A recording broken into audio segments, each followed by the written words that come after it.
Silická planina a takisto aj obec Silica sú typické tým, že sa nachádzajú na kontakte krasových a nekrasových hornín.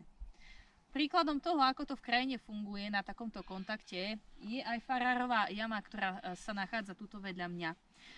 Toto miesto vzniklo upchatím ponoru sedimentami.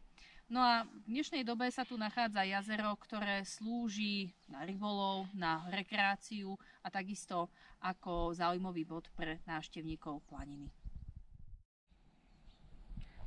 Farárová jama má na Silickej planine aj svoju dvojičku. V minulosti sa za kopcom Fabiánka nachádzalo Jašteričie jazero, ktoré ale bohužiaľ v dnešnej dobe už nie je možné nájsť, pretože došlo ku jeho zasedimentovaniu.